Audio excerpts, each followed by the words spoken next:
Fog by Carl Sandburg. Let us see the summary of the poem.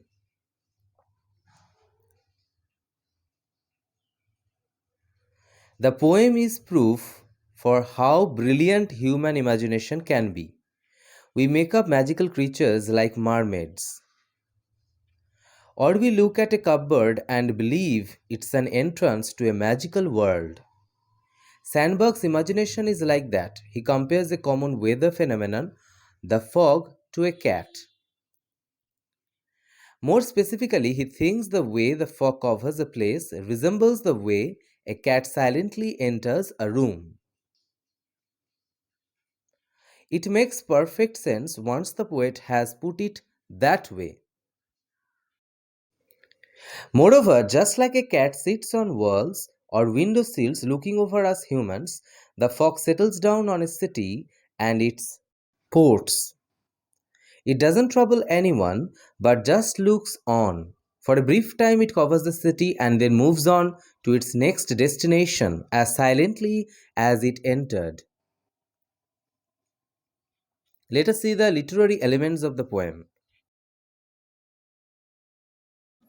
Metaphor. Sandberg extensively uses metaphors in the poem to draw comparisons between nature and a cat.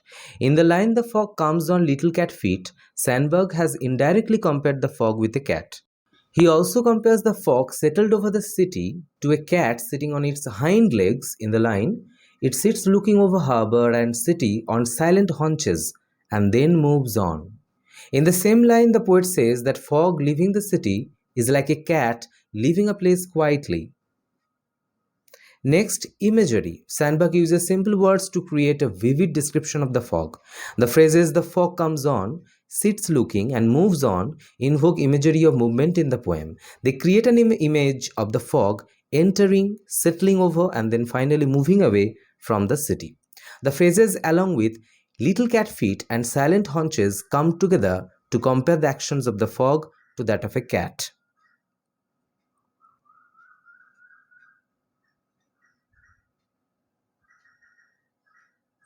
Next, transferred epithet. The phrase "on silent haunches" is an example of transferred epithet. Here, haunches are not silent. Rather, the phrase refers to how a cat silently sits on its back legs. Next, the rhyme scheme of the poem. The poem does not have a rhyme scheme since it is written in free verse. There is no particular rhyme scheme in the poem.